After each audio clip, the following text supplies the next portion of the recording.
Sudah genap 3 bulan usia hubungan Vivi dan siswanya, Setio. Ya, baru 3 bulan merupakan waktu yang sebentar bagi sebuah hubungan cinta antara sepasang manusia beda jenis. Namun sudah terlalu lama jika dilihat dari sisi sebuah kesalahan. Kenapa salah? Karena dianya menjalin hubungan di area larangan. Salah status hubungan antara ibu guru dan siswanya. Dan untuk kali itu, Vivi sudah tekad untuk mengakhirinya. Meski tekad itu sudah sering menjadi keinginan sejak awal-awal berhubungan, tapi realitanya selalu gagal. Meski 3 bulan, ternyata sudah berjalan terlalu jauh, sudah begitu dalam. Itu yang membuat berat untuk sudah begitu saja. Padahal, untuk hatinya yang sudah kadung terisi, tidak mungkin menjadi kosong secara tiba-tiba. Setio memang telah menjadikan dirinya sebagai seseorang yang memiliki 2 kepribadian.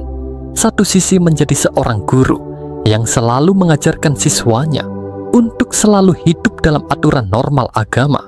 Sisi lain, Setio telah menjadikan dirinya sebagai manusia biasa yang butuh kasih sayang. Dan keduanya memberikan konsekuensi yang begitu berat, yakni mempertaruhkan harga dirinya. Bocah itu telah seperti mampu mengendalikan perasaannya. Pengen benci, tapi tidak bisa. Pengen menjauh, malah selalu melabuh. Dan di siang itu, di musim liburan, Vivi mengajak Setio untuk bertemu lagi. Tapi itu untuk yang terakhir kali. 3 bulan itu memang masih aman. Masih belum ketahuan. Tapi belum tentu di bulan selanjutnya masih bisa aman. "Yok, aku pengen ketemu," kata Vivi di pesan WA. Ajakan itu diucapkan setelah sekian lama melawan egonya sendiri. "Itu kata-kata yang dari kemarin saya tunggu, Bu," sahut Setio di WA juga. "Tapi ini untuk Bu Vivi sudah sering ngomong begitu. Tapi untuk saat ini saya nggak takut. Apa kamu yakin jika aku belum bisa ninggalin kamu?" Vivi malah bertanya. "Setidaknya itu yang selalu jadi harapan saya, Bu. Tapi kita harus mengakhiri hubungan ini, yuk," gila Vivi. "Dari dulu saya hanya mengikuti keinginan Bu Vivi saja. Jadi kamu mengira jika hubungan ini hanya keinginanku saja?" "Bukan, Bu." "Lalu?" "Ibu selalu saja bilang takut dengan hubungan ini dan selalu ingin menyudahinya. Tapi saat ini pun ibu masih mengajak ketemu. Berarti kamu sekedar mengikuti kemauanku." "Bukan, Bu. Apa buktinya jika kamu juga menginginkan pertemuan ini?" tanya Vivi. "Saya merasa senang," jawab Setio singkat. Ada perasaan lega. Vivi mendengar jawab dari Setio itu. Dan pengaruhnya sangat luar biasa. Hatinya merasa bahagia. Itu yang bikin wanita itu kian kuat jika dirinya sudah mencintai siswanya itu. Merasa jika Setio juga mencintainya, sedikit banyak bisa mengurangi rasa bersalah atas hubungan itu. Melakukan plekuk-plekuk atas dasar suka sama suka. Kendati di mata hukum tetap salah. Akhirnya sepakat, keduanya bertemu. Vivi memilih di tempat yang kemarin, di sebuah villa yang ada di puncak, murah tapi sangat nyaman. Sementara anaknya Vivi seperti biasa, dititipin kan ortunya. Itu yang kadang bikin Vivi heran. Heran sama diri sendiri, hanya demi Setio dia rela ninggalin anaknya. Padahal jika sudah ke villa, tidak mungkin hanya datang, nyalurin hajat, lalu pulang lagi. Pasti bermalam di sana. Paling tidak kerinduannya pada siswanya bisa terobati. Bertemu sekali untuk menyembuhkan perasaan kangen selama beberapa hari ke depan. Tidak lama keduanya bertemu dan berboncengan menuju villa. Nampak ceria, gembira, seperti anak yang hendak membeli mainan. Tapi untuk Vivi dan Setio untuk menyatukan rasa dari hasrat yang setiap saat lapar dan dahaga. Baik Vivi dan Setio mirip kisah Kais dan Laila. Cuma Laila yang ini lebih tua dan dari Jawa. Keduanya sudah bertemu di tempat yang dituju dan sudah berada di tempat yang aman dan nyaman. Namun pada diam, hanya mata saja yang sesekali menatap karena mereka duduk berhadapan. Hal itu menjadikan suasana menjadi serius dan sedikit tegang. Sebenarnya dalam diam, pikiran Vivi berkecamuk. Sudah muncul perdebatan dalam batinnya, terus menyalankan dirinya, tapi tetap saja menjalani. Bertemu Setio dan plekuk-plekuk. Sedang Setio cuma diam saja, sama sekali tidak membatin apa-apa. Emang karakter anak itu sangat santai, bahkan terkesan cuek. Dia cukup menunggu respon dari Vivi. "Coba kamu ngomong sesuatu." Setidaknya untuk pertemuan yang terakhir ini, Vivi membuka omongan. "Nggak ada yang bisa saya omongin, Bu," sahut Setio terdengar biasa. Sebelum memberi tanggapan, Vivi menatap wajah Setio lekat-lekat, seolah sedang mencari sesuatu dari kedalaman matanya. Namun seperti kosong, tidak ada apa-apa. Lalu dia menghela nafas panjang dan menghempaskan secara serentak. Lalu katanya, "Kamu seperti orang yang enggak punya beban, enggak sedih." Sebelum menanggapi, Setio mendengus kecil. "Bagi saya, cinta itu jalan searah, Bu." "Maksudmu?" tanya Vivi sembari mengerutkan dahi. "Cinta itu nggak mengenal kata putus atau berpisah, Bu. Cinta adalah perasaan yang selalu bersemayam di hati. Sekalipun ibu sudah pergi, yang penting cinta saya masih ada." Sebenarnya Vivi merasa bingung dengan ucapan Setio. Sulit dimengerti. Mungkin bocah itu belum terlalu lihai menggunakan kata-kata yang pas, namun Vivi paham maksudnya.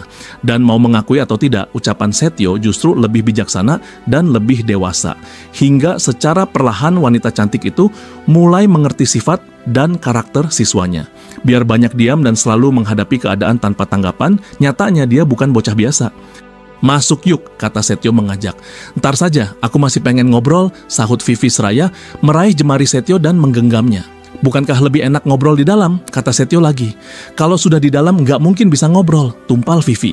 Setio menoleh ke sisi, melihat wajah ayu gurunya yang manis itu dari samping. Lalu katanya, "Sepertinya ada yang berubah."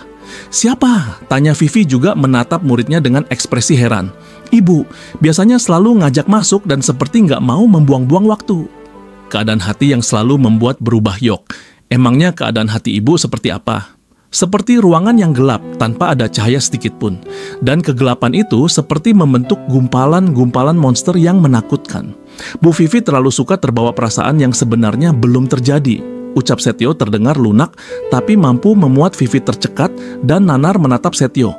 "Kamu bisa berbuat begitu karena kamu berada di pihak yang diuntungkan."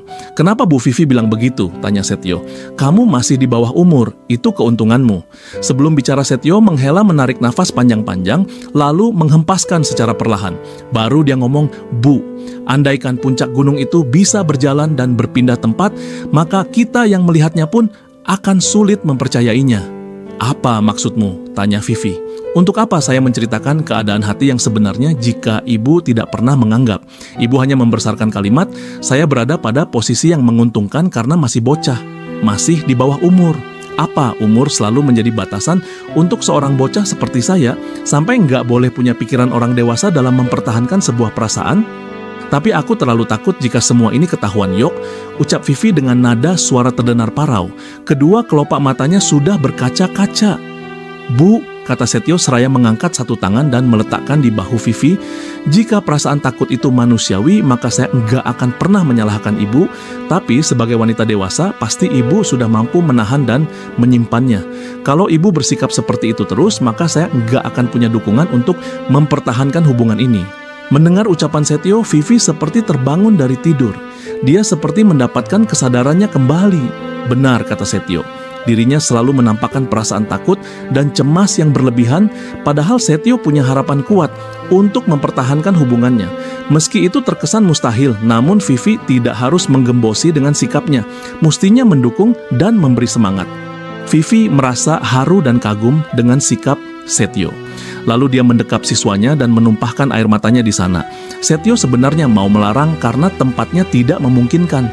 Tapi anak itu tahu perasaan kekasihnya dan membiarkan Vivi sesenggukan menguras air matanya di dirinya. Dan momen itulah yang dimanfaatkan Setio untuk mengajak gurunya masuk ke villa. Dengan perlahan dan hati-hati, Setio menuntun Vivi melintas masuk. Dan bukan di ruang tamu atau di ruang tengah, tapi langsung diajak ke kamar. Disitulah meski keadaan gurunya masih menangis sesenggukan, Setio langsung memulai dengan serangan-serangan. Ditumpahkan semua keinginan yang sebenarnya sejak tadi sudah ditahan. Ibarat puncak gunung es, Setio ingin mencairkan biar tidak berat membebani hasratnya. Sementara Vivi sepertinya sudah tak mungkin, hanya menangis dan larut dalam suasana hatinya. Dia pun melakukan hal serupa, mengimbangi serangan demi serangan yang dilancarkan Setio. Hingga dalam sesaat pertarungan menjadi sengit tapi seimbang. Ada saatnya Setio menukik, ada saatnya pula menerkam. Sampai keadaan arena sudah tidak karuan, awut-awutan. Hela nafas serupa kata-kata mantra, menenangkan dan menghanyutkan. Degup jantung adalah irama rinjana yang mengusap punggung-punggung senja. Ada daun yang berguguran, ada ranting yang patah. membaur dalam tarian-tarian senggawa, lalu hanyutlah rasa membanjiri raga, dan tuntaskan pertikaian hawa luruh jatuh menyatu dalam keindahan surgawi. Dan setelahnya apakah Vivi menyesali lagi? Tidak. Untuk kali ini dia malah tersenyum bahagia, menatap kekasihnya dengan tatapan penuh kekaguman. Dan ada keinginan dalam hati untuk memiliki siswanya itu untuk selamanya.